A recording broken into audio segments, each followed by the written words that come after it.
مسلم شریف کی حدیث میں ہے کہ ایک صحابی نے نبی کریم صلی اللہ علیہ وآلہ وصحابہ وسلم سے گناہوں کے متعلق سوال کیا، اگر انسان نے 100 سال کی زندگی پائی ہے اور اس نے بدکاریاں اور گناہ ہی کیے ہیں تو ان کی بخشش کا ذریعہ کیا ہوگا؟ اللہ کے نبی کریم صلی اللہ علیہ وآلہ وسلم نے فرمایا، اللہ تعالیٰ اپنے بندوں پر ظلم نہیں کرتا۔ پروردگار عالم نے ایسی ایسی تسبیحات اتاری ہیں جن کے ذکر و اذکار سے اللہ تعالیٰ 100 سال کے گناہ معاف کرتا ہے اور 100 سال کی عبادت لکھ دیتا ہے اس کے نامہ اعمال میں، تاکہ پڑھنے والے کے گناہ دھل جائیں اور یہ بھی اللہ تعالیٰ کے پیارے بندوں میں سے ہو جائیں۔ جب ہم نے یہ تسبیح آپ صلی اللہ علیہ وآلہ وسلم سے سنی، ہم تمام صحابہ نعرہ تکبیر بلند کیا۔ خوشی کا یہ عالم تھا کہ تمام صحابہ کرام وہیں بیٹھ کر یہ تسبیح ذکر کرنے لگے جو 100 سال کے گناہ معاف کراتی ہے اور اللہ تعالیٰ کا محبوب بناتی ہے۔ وہ تسبیح یہ ہے،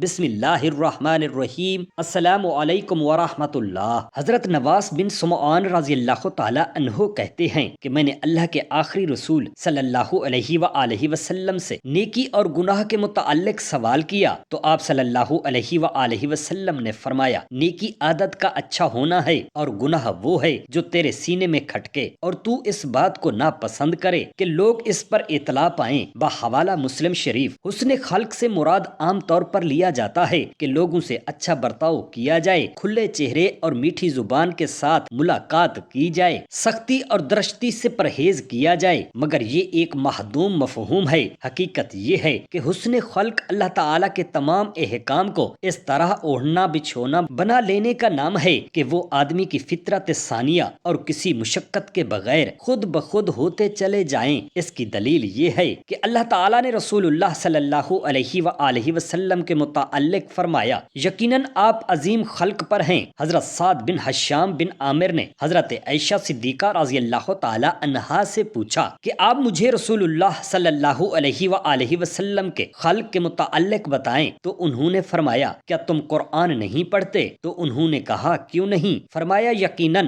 نبی کریم صلی اللہ علیہ وآلہ وسلم کا خلق قرآن ہی تھا۔ بحوالہ صحیح مسلم، یعنی آپ صلی اللہ علیہ وآلہ وسلم نے قرآن کے آداب اس طرح اختیار کر لیے تھے کہ اس کے احکام پر عمل اور ان کے نواہی سے اجتناب اس طرح تھا کہ قرآن کی ہر بات آپ کی طبعی عادت بن گئی تھی۔ حسن خلق کے اس مفہوم میں ارکان اسلام، حقوق اللہ، حقوق العباد، صبر و شکر، وفائے عہد، صدق و امانت، صدقہ و جہاد، احسان الغرض، سبھی کچھ شامل۔ رسول اللہ صلی اللہ علیہ وآلہ وسلم نے گناہ کی 2 علامات بیان فرمائی ہیں۔ پہلی یہ کہ وہ سینے میں کھٹکتا ہے، آدمی کو اس پر تسلی نہیں ہوتی، ایک خیال یہ آتا ہے کہ یہ کام کر لوں، اس کی صاف ممانعت تو کہیں نہیں ملتی۔ اس حدیث پاک میں رسول اللہ صلی اللہ علیہ وسلم سے 2 سوال کیے گئے، ایک نیکی کے بارے میں اور دوسرا گناہ کے بارے میں۔ اسلامی تعلیمات میں نیکی اور گناہ کے لیے بنیادی اصول یہ ہے کہ جو عمل اللہ تعالیٰ اور رسول خدا صلی اللہ علیہ وآلہ وسلم کے احکام کے مطابق ہو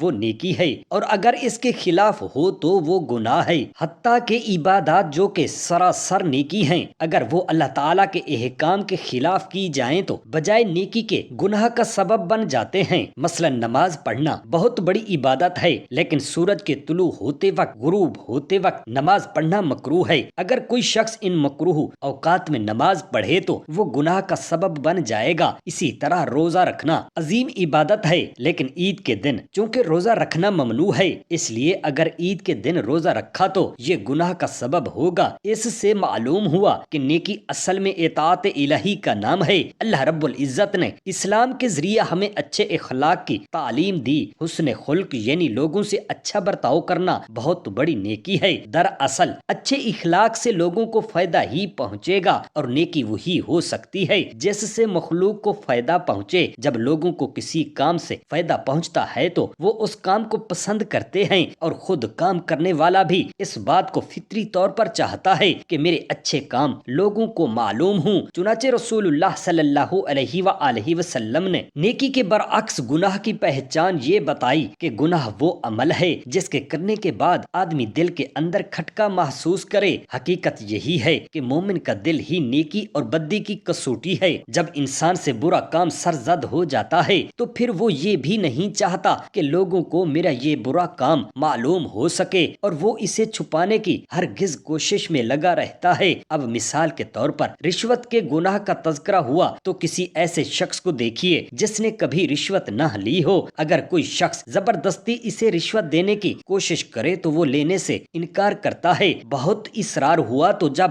وہ لینے کے لیے ہاتھ بڑھا رہا ہو تو آپ غور سے دیکھیے، اس کے ہاتھ کانپ رہے ہوں گے، دل کی دھڑکن تیز ہو جائے گی اور سردی کے موسم میں بھی اس کی پیشانی پر پسینے کے قطرے نظر آئیں گے، اور وہ شخص ادھر ادھر دیکھ رہا ہوگا کہ کوئی مجھے رشوت لیتے ہوئے دیکھ تو نہیں رہا۔ یہ سب کیفیات بتا رہے ہیں کہ اس کے دل میں رشوت سے نفرت ہے، لیکن خدا نہ کرے اس شخص کو شیطان بہکا دیا، اب وہ رشوت لینے کا عادی ہو گیا تو پھر اب اس کے دل میں وہ رکاوٹ اور کھٹکا ختم ہو جائے گا۔ اس لیے دل کو تندرست رکھنے کے لیے سب سے بڑی پابندی یہ اختیار کرنی ہوگی کہ وہ انسان کسی بھی گناہ کا عادی نہ ہونے پائے، اور گناہ کی عادت سے بچنے کا طریقہ یہ ہے کہ جب گناہ سرزد ہو جائے فوراً اللہ تعالیٰ سے معافی مانگ لے، توبہ اور استغفار کرے۔ بس یہ شخص اس گناہ کا عادی نہیں بن سکتا۔ اللہ تعالیٰ ہمیں اچھے اخلاق سے آراستہ ہونے اور گناہ سے بچنے کی توفیق عطا فرمائے اور ایسا قلب سلیم عطا فرما دے جو نیکی اور گناہ میں پہچان کر لیا کرے۔ محترم ناظرین، لگتا ہے انسان یہ سب کچھ بھول چکا ہے کہ اس دنیا میں وہ آب حیات پی کر زندہ نہیں رہ سکتا، اس نے کوچ بھی کر جانا ہے اور اپنے پل پل کا حساب بڑے اور کڑے دن کے مالک کو ضرور دینا ہے۔ بلکہ حق تو یہ ہے کہ اگر گناہ کی سزا کے خوف اور ثواب کے جزا کے لالچ کو سامنے رکھ کر زندگی نہ بھی گزاری جائے تو تب بھی سکون قلب کی خاطر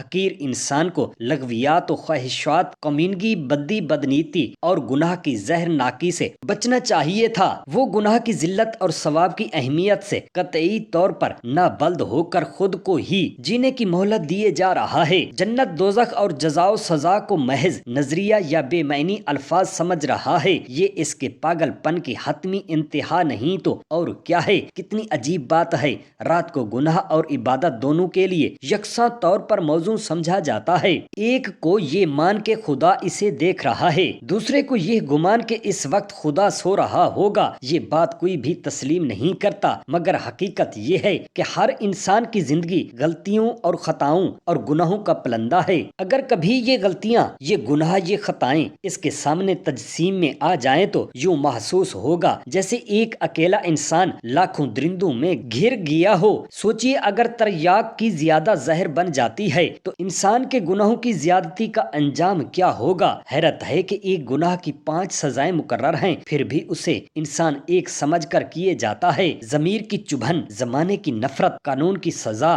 دنیاوی عذاب، جہنم کی آگ، گناہ اور بدی چونکہ آپ کے اپنے پاؤں کے کلہاڑے اور اپنے ہاتھوں کے جمع کردہ جہنم کے انگارے ہیں، اس لیے آپ کو زخم کی ٹیس یا آگ تپش محسوس نہیں ہوتی۔ انسان جب تک اپنی چھوٹی سی چھوٹی خطا کو بڑے سے بڑا گناہ نہیں سمجھے گا تب تک وہ بڑے سے بڑے گناہ کو چھوٹی خطا قرار دیتا رہے گا، نتیجتاً اپنی دونوں دنیایں برباد کرتا رہے گا۔ گناہ کے گناہ ہونے کی اس سے بڑی دلیل اور کیا ہو سکتی ہے کہ اسے چھپ کر کرنا پڑتا ہے۔ جس طرح زہر کھانے سے آپ خود بچتے ہیں، آپ کے ہاتھ سے کوئی چھیننے نہیں آتا، اس طرح گناہ اور بدی سے بھی آپ نے خود ہی بچنا ہوگا۔ حیرت ہے، سودا لیتے وقت ہم جس دکاندار سے ایک بار دھوکہ کھا لیتے ہیں دوبارہ اس سے دھوکہ لینے کی غلطی نہیں کرتے، مگر عام روزمرہ کی زندگی میں جو غلطیاں اور گناہ بار بار کرتے ہیں اس سے توبہ طیب نہیں ہوتے۔ گناہ گاروں کو اللہ تعالیٰ بدی کا دائرہ مکمل کرنے کے لیے جو مہلت عطا فرماتا ہے وہ اسے اپنی بچت سمجھتے ہیں، حالانکہ اس عرصے میں دراصل ان پر نیکی کا عمل ساقط کر دیا جاتا ہے۔ کوئی بھی شخص اپنے گناہ اور بدی بدکاری کو تسلیم نہیں کرتا،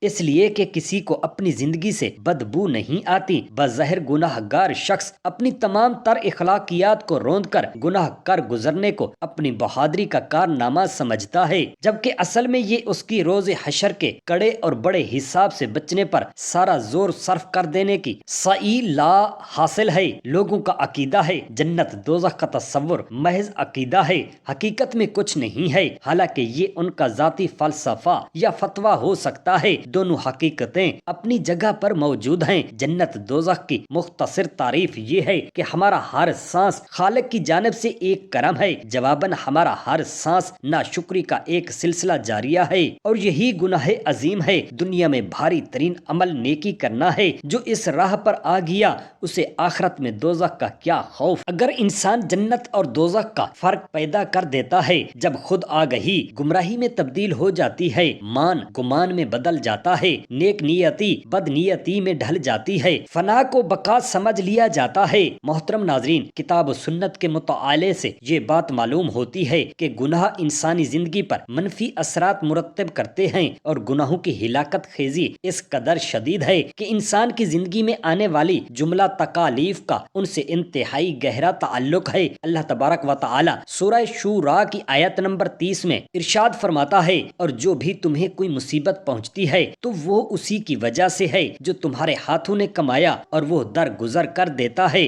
بہت سی باتوں سے۔ جب انسان اجتماعی حیثیت سے گناہ کرتا ہے تو خشکی اور تری میں انسانوں کے گناہ کی وجہ سے فساد ظاہر ہو جاتا ہے۔ اللہ تبارک و تعالی سورہ روم کی آیت نمبر 41 میں ارشاد فرماتا ہے، فساد ظاہر ہو گیا خشکی اور سمندر میں اس وجہ سے جو کمایا لوگوں کے ہاتھوں نے، تاکہ اللہ مزہ چکھائے انہیں اس کا جو انہوں نے عمل کیا، تاکہ وہ رجوع کریں یعنی باز آ جائیں۔ اللہ تبارک و تعالی نے سورہ نحل میں ایک ایسی بستی کا ذکر کیا جس کو اللہ تعالی نے زر کے امن اور اطمینان کی نعمتوں سے نواز رکھا تھا، مگر جب انہوں نے اللہ تبارک و تعالی کی نعمتوں کی ناشکری کی تو اللہ تعالی نے ان سے نعمتوں کو چھین کر ان پر بھوک اور خوف کو مسلط کر دیا۔ اللہ تعالی سورہ نحل کی آیت نمبر 112 میں ارشاد فرماتا ہے، اور بیان کی اللہ نے مثال ایک ایسی بستی کی جو تھی امن والی اطمینان والی، آتا تھا اس کے پاس اس کا رزق کھلا ہر جگہ سے، تو اس نے ناشکری کی اللہ کی نعمتوں کی تو چکھایا پہنایا اس کو اللہ نے بھوک اور خوف کا لباس اس وجہ سے جو وہ کرتے تھے۔ ان آیات مبارکہ سے اس نتیجے کو اخذ کرنا کچھ مشکل نہیں کہ گناہوں کے نتائج کس قدر ہلاکت خیز ہیں۔ گناہوں سے بچنے کے لیے شریعت نے بعض ایسے اعمال کی طرف رہنمائی کی ہے جن کو بجا لانے سے انسان گناہوں کے اثرات بد سے محفوظ ہو سکتا ہے۔ اس حوالے سے چند اہم اعمال درج ذیل ہیں۔ توبہ و استغفار، جب انسان اللہ تعالی کی بارگاہ اقدس میں گڑ گڑا کر توبہ کرتا ہے تو اللہ تبارک و تعالی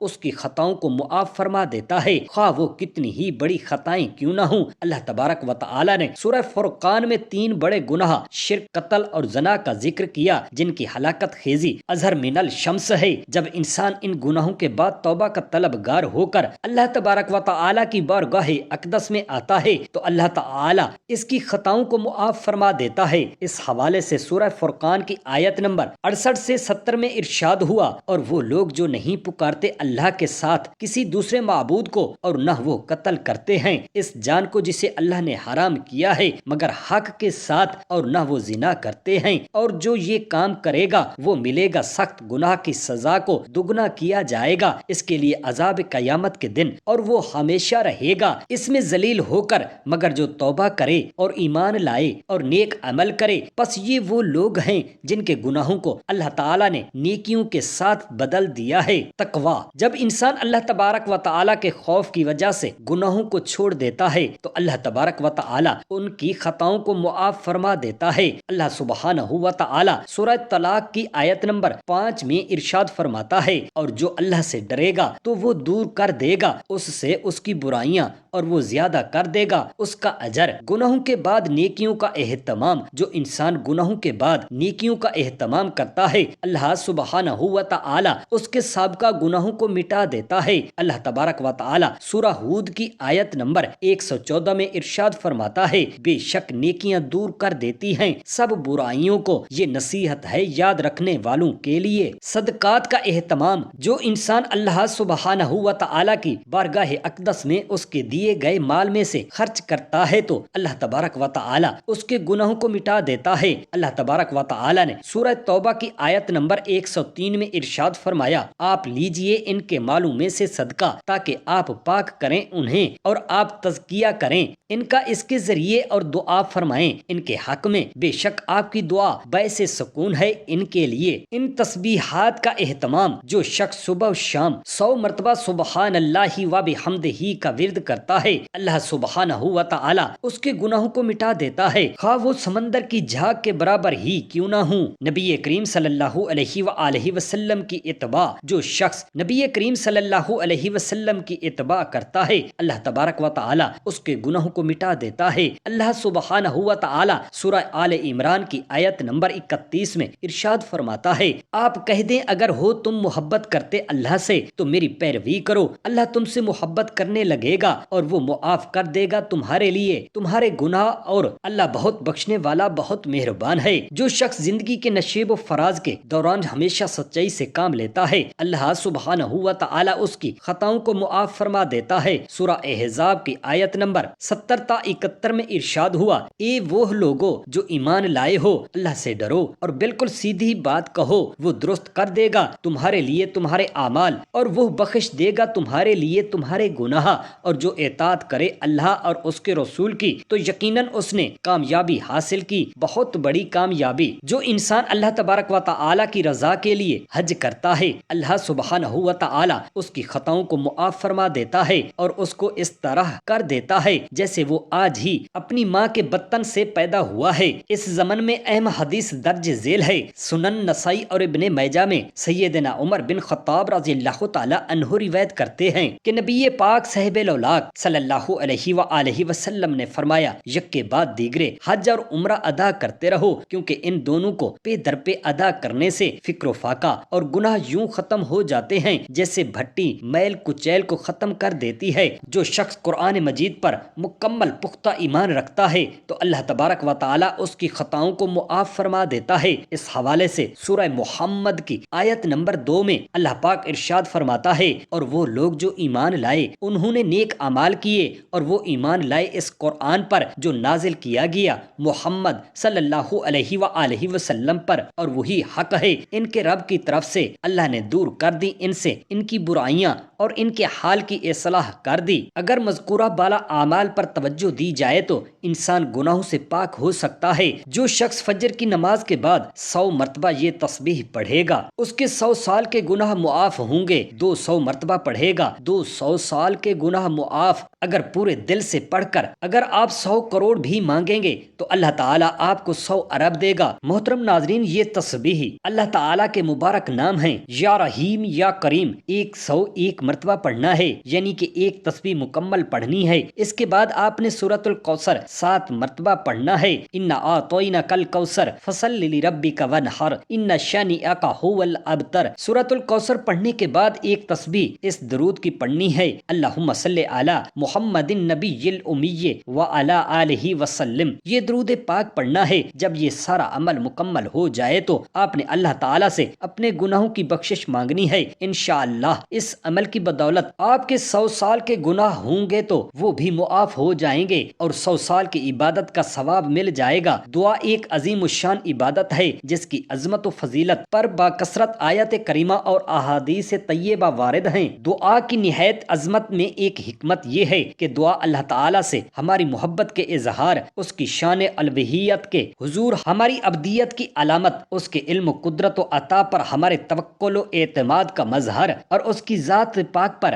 ہمارے ایمان کا اقرار و ثبوت ہے۔ ہمارا عقیدہ ہے کہ اللہ تعالیٰ ہمارا خالق و مالک و رازق ہے، وہ رب العالمین، ارحم الراحمین، احکم الحاکمین اور مالک الملک ہے۔ تمام عزتیں، عظمتیں، قدرتیں، خزانے، ملکیتیں، بادشاہتیں اسی کے پاس ہیں۔ سب کا داتا اور داتاؤں کا داتا وہی ہے۔ ساری مخلوق اسی کی بارگاہ کی محتاج اور اسی کے دربار میں سوالی ہے، جبکہ وہ عظمتوں والا خدا بے نیاز، غنی، بے پرواہ اور تمام حاجتوں سے پاک ہے۔ وہ جواد و کریم ہے، بخششیں فرماتا اور جود و کرم کے دریا بہاتا ہے۔ ایک ایک فرد مخلوق کو اربوں خزانے عطا کر دے تب بھی اس کے خزانوں میں سوئی کی نوک برابر کمی نہ ہوگی، اور کسی کو کچھ عطا نہ کرے تو کوئی اس سے چھین نہیں سکتا۔ وہ کسی کو دینا چاہے تو کوئی اسے روک نہیں سکتا، اور وہ کسی سے روک لے تو کوئی اسے دے نہیں سکتا۔ جب ہم دعا مانگتے ہیں تو اللہ تعالیٰ کے بارے میں یہی عقیدہ و ایمان ہمارے دل و دماغ میں شعوری یا لا شعوری طور پر موجود ہوتا ہے، جو الفاظ و کیفیات کی صورت میں دعا کے سانچے میں ڈھل جاتا ہے۔ اس حکمت کو سامنے رکھ کر غور کر لیں کہ جب دعا اس قدر عظیم عقیدے کا اظہار ہے تو کیوں نہ اعلیٰ درجے کی عبادت بلکہ عبادت کا مغز قرار پائے۔ اللہ تعالیٰ کے نزدیک کوئی چیز دعا سے بزرگ برتر نہیں۔ دعا مصیبت و بلا کو اترنے نہیں دیتی۔ دعا مسلمانوں کا ہتھیار، دین کا ستون اور آسمان و زمین کا نور ہے۔ دعا کرنے سے گناہ معاف ہوتے ہیں۔ دعا عبادت کا مغز ہے۔ اللہ تعالیٰ دعا کرنے والے کے ساتھ ہوتا ہے۔ جو بلا اتر چکی اور جو نہیں اتری، دعا ان سے نفع دیتی ہے۔ دعا رحمت کی چابی ہے۔ دعا قضا کو ٹال دیتی ہے، دعا بلا کو ٹال دیتی ہے۔ جسے دعا کرنے کی توفیق دی گئی اس کے لیے رحمت کے دروازے کھول دیے گئے۔ مفسرین نے دعا قبول ہونے کی چند شرائط و آداب ذکر فرمائے ہیں۔ ان کا خلاصہ یہ ہے کہ دعا مانگنے میں اخلاص ہو۔ دعا مانگتے وقت دل دعا کے علاوہ کسی اور چیز کی طرف مشغول نہ ہو۔ ناجائز و گناہ کی دعا نہ مانگی جائے۔ دعا مانگنے والا اللہ تعالیٰ کی رحمت پر یقین رکھتا ہو۔ اگر دعا کی قبولیت ظاہر نہ ہو تو وہ شکایت نہ کرے کہ میں نے دعا مانگی لیکن وہ قبول نہ ہوئی۔ جب ان شرطوں کو پورا کرتے ہوئے دعا کی جاتی ہے تو وہ دعا قبول ہوتی ہے۔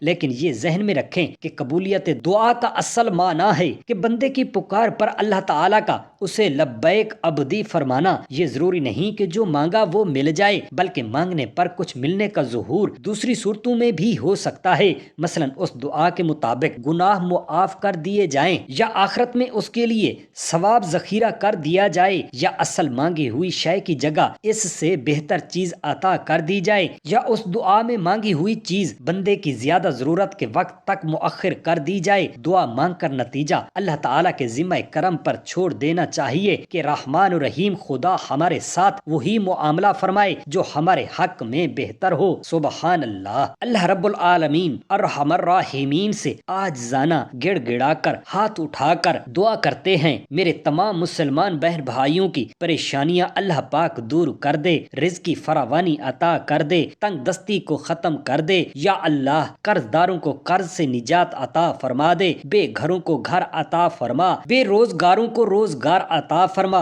بے اولادوں کو نیک نارینہ اولاد عطا فرما۔ یا اللہ پاک ہمارے سارے کبیرہ صغیرہ گناہوں کو معاف فرما اور ہم تمام مسلمان بہن بھائیوں کو 5 وقت کا نمازی بنا، ماں باپ کا فرمان بردار بنا اور دین اسلام کے احکامات پر عمل کرنے کی توفیق عطا فرما۔ آمین یا رب العالمین۔ جزاک اللہ خیرا کثیرا۔